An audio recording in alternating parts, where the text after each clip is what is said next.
Assalamualaikum warahmatullahi wabarakatuh.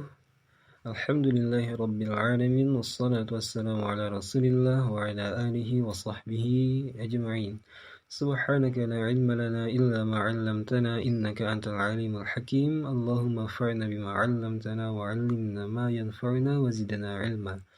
Jadi pada pembahasan sebelumnya kita telah membahas muqaddimah dari kitab Matan al-Ghayah wa Taqrib, di mana di sana terdapat redaksi qala al-Qadhi Abu Syuja' dan seterusnya. Itu ini menandakan bahwasanya kitab ini tidak ditulis langsung oleh beliau, melainkan ditulis oleh muridnya. Dengan mungkin entah dalam bentuk ceramah beliau yang dicatat oleh muridnya, atau beliau diktekan langsung kepada muridnya, baru muridnya menulis kitab ini. Karena seandainya kitab ini ditulis langsung oleh beliau, maka redaksi seperti qala al-Qadhi dan seterusnya itu tidak perlu ada ya. Kemudian kita juga telah membaca bahwasanya kitab ini beliau tulis dengan sistematika, dengan cara yang seringkas-ringkasnya. Maka dari itu, ketika kita membaca kitab ini nantinya, kita tidak akan menemukan dalil-dalil dalam ayat Al-Quran maupun dari hadis dalam kitab ini. Namun meskipun ayat dan hadisnya tidak disertakan, itu bukan berarti masail fiqhiyah yang ditulis oleh beliau dalam kitab ini itu tidak ada dalilnya. Ada dalilnya, cuma tidak disebutkan.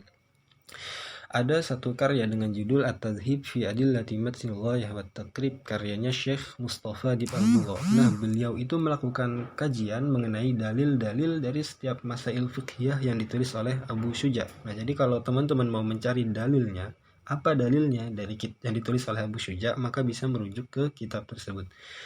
Baik, sekarang kita lanjut ke Kitab At-Taharah, kitab tentang bersuci. Kitab tentang bersuci ini dibahas di pembukaan kitab fikih. Kenapa? Karena memang bersuci ini berkaitan dengan ibadah-ibadah yang lain. Salat itu perlu bersuci, haji itu perlu bersuci ya, ngaji adabnya pun bersuci dan seterusnya. Artinya bersuci ini bisa dikatakan pembuka atau awal untuk masuk ke ibadah-ibadah yang lain. Di samping memang bersuci itu adalah fitrahnya manusia ya. Manusia itu suka yang bersih-bersih. Kalau ada manusia yang suka kotor, bau, nah itu mungkin ada hal lain ya yang menghalangi dari fitrahnya itu, entah keadaan atau apapun. Baik, langsung saja kita baca. Pembahasan pertama itu tentang air. Karena air itu merupakan alat yang paling mudah dan paling bagus digunakan untuk bersuci. Al-miyahul lati yajuzu biha at-tathhir sab'u miyahin. Al-miyah, miyah itu merupakan bentuk jamak dari ma'un, al-ma'u, bentuk jamak dari air, jadi artinya air-air. Allati yang yajuzu boleh, biha hanya balik ke al-miyah. Kenapa dhamirnya menggunakan dhamir muannas? Karena kaidahnya kullu jam'in muannas, setiap jamak itu dianggap sebagai muannas ya, jamak taksir. Yang dibolehkan untuk tathhir, untuk bersuci atau mensucikan, itu sab'u miyahin, ada 7 macam air. Yang pertama itu adalah ma'us sama, air langit, atau kita bisa terjemahkan dengan air hujan. Kemudian wama'ul bahri, wama'ul bahri air laut, wama'un nahri air sungai, wama'ul bi'ri air sumur, wama'ul ain air dari mata air, wama'us salji air salju, wama'ul bard air dingin ya. Nah, itu adalah 7 macam air yang diperkenankan untuk digunakan dalam bersuci. Kemudian muncul pertanyaan, apakah air keran itu sah digunakan untuk bersuci? Maka jawabannya adalah sah. Kenapa? Karena air keran itu memiliki karakteristik yang sama dengan 7 air yang disebutkan tadi, 7 air yang diperbolehkan untuk bersuci. Demikian juga jika kemudian ya misalnya nih, just in case kita bisa menemukan air di bulan gitu misalnya, atau mengekstrak air dari bebatuan di bulan misalnya. Apakah airnya boleh dipakai untuk bersuci?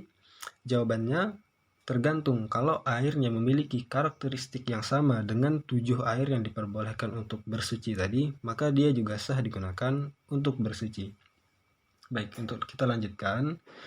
Summa, kemudian al-miyahu air-air ala arba'ati aqsamin. Itu terbagi menjadi 4 macam ya, dari segi kebolehannya dipakai untuk bersuci. Aqsamin itu bentuk jamak dari kismun aqsamun. Jenis yang pertama adalah tahirin mutahhir. Tahir itu artinya suci, kalau mutahhirin itu mensucikan. Jadi ada perbedaan ya. Kalau tahara itu istilahnya fi'il lazim, kalau tahara itu fi'il muta'addi. Yang pertama itu tidak memerlukan maf'ul bih ya. Antara perlu dan tidak perlu dengan maf'ul bih. Kalau yang tahara itu memerlukan maf'ul bih. Makanya kalau dalam kitab Tasrif karyanya Hasan Bandung, itu bedanya kalau tahara itu suci, kalau tahara itu mensucikan. Yang satu suci aja, yang satu tambah men kan gitu ya. Awalan men, akhiran kan. Nah gitu. Itu rumus simpelnya, walaupun nggak bisa diterapkan ke semuanya juga. Yang pertama adalah suci, mensucikan, ghairi makruhin, dan dia tidak makruh digunakan untuk bersuci. Wahwa al-ma'ul mutlaq. Ini juga disebut dengan air mutlak ya. Yang kedua adalah watahirin mutahhir, suci dan mensucikan, makruhin, hanya saja dia makruh digunakan untuk bersuci. Wahwa al-ma'ul musyammas. Itu adalah air yang disebut dengan air musyammas. Jadi air musyammas itu adalah air yang diletakkan di bejana dari logam, kemudian dipanaskan di bawah sinar terik matahari. Ini biasanya di daerah Hijaz ya, daerah Timur Tengah yang panas gitu.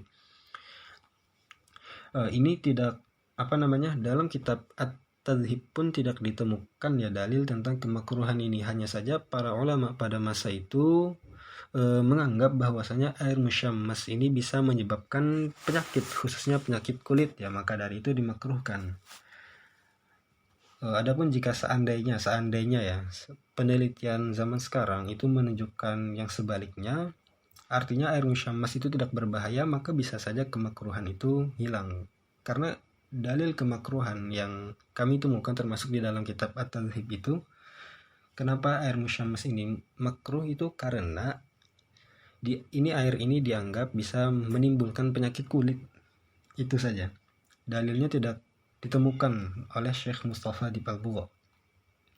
Kemudian watahirin ghairi mutahhir, ada air yang suci tapi dia tidak bisa digunakan untuk bersuci. Wahwa al-ma'ul musta'mal, yaitu air musta'mal, air yang bekas digunakan untuk bersuci. Jadi air yang bekas digunakan untuk bersuci seperti air bekas wudu atau air bekas mandi besar, maka itu tidak sah digunakan untuk bersuci. Di antara dalilnya seperti disebutkan oleh Syekh Al-Bugha itu adalah sebuah hadis dari riwayat Imam Muslim dari Abu Hurairah, bahwasanya Nabi SAW itu pernah bersabda, la yaghtasil ahadukum fil ma'id da'im wa huwa junubun. Jadi janganlah kalian mandi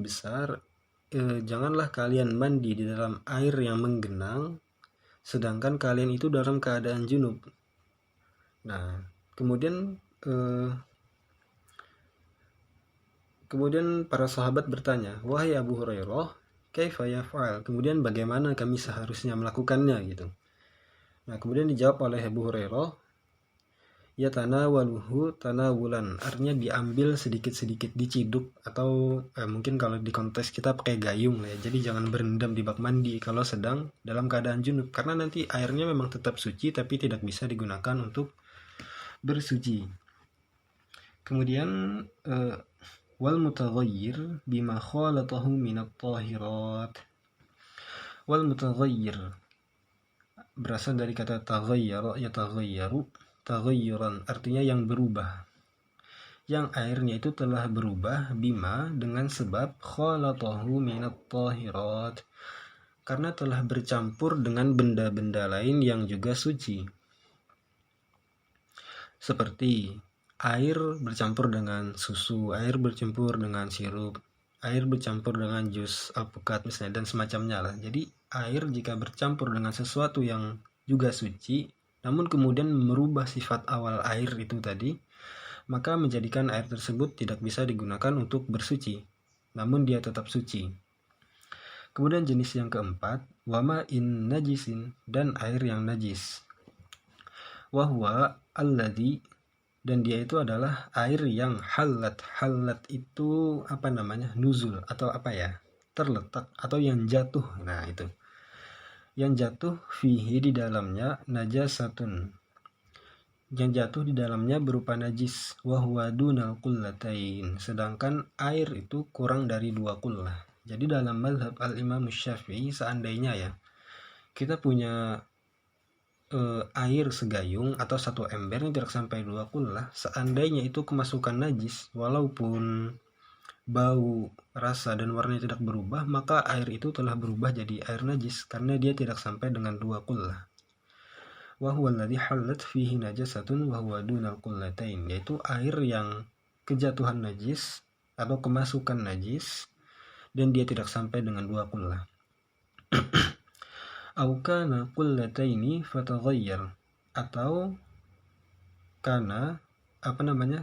Kana itu di sana isim kananya adalah dhamir huwa ya, balik ke ma, air, atau air itu qullatain dibaca nasab karena dia sebagai khobar dari kana. Ingat kana itu adalah tarfa'ul isma wa tansibul khobar. Atau air itu telah mencapai 2 qullah, namun sifat air tersebut telah berubah dari keadaan asalnya. Mungkin ini bisa kita lihat pada beberapa sungai-sungai ya, entah di beberapa daerah di Indonesia seperti di Banjarmasin maupun di Surabaya, itu airnya banyak memang sungai itu, tapi kan warnanya sudah berubah sekali, baunya pun sudah sangat menyengat ya. Jadi air walaupun sudah sampai 2 qullah, namun dia berubah dari sifat awalnya yang bening, tidak berbau dan tidak berasa, maka air itu juga tidak sah digunakan untuk bersuci dan masuk ke dalam kategori air najis. Nah, wal qullatan, dan adapun 2 qullah itu, nah 2 qullah itu khamsumi'ati ridlin Baghdadi, itu sekitar 500 ritl Baghdad takriban fil asah. Takriban itu apa namanya? Kira-kira atau mendekati lah. Jadi 2 qullah itu sekitar 500 ritl Baghdad fil asah dalam yang paling sahih ya. Jadi jika ada yang bertanya 500 ritl Baghdad itu seberapa banyak air sih, maka Syekh Al-Bughaw menjelaskan dalam At-Tadhib 2 qullah itu adalah setara dengan 190 liter air. Atau kalau kita punya bak mandi itu tiap sisinya panjangnya sekitar 58 cm. Jadi panjang kali lebar kali tingginya itu adalah 58 cm. Nah, maka itu air yang disebut dengan 2 qullah. Wallahu a'lam bishawab. Jadi selesai pada hari ini kita membahas tentang macam-macam air, kemudian air yang sah digunakan untuk bersuci, air yang makruh, kemudian air yang tidak bisa digunakan untuk bersuci, dan air najis. Selanjutnya kita akan bahas tentang juludul maitah, kulit mayat. Nah, kemudian juga penggunaan awani itu bejana, dan seterusnya lah ya dalam kitab ini. Semoga kita bisa istiqomah sampai selesai. Wallahu a'lam, wallahul muwaffiq ila aqwamit thariq. Wassalamualaikum warahmatullahi wabarakatuh.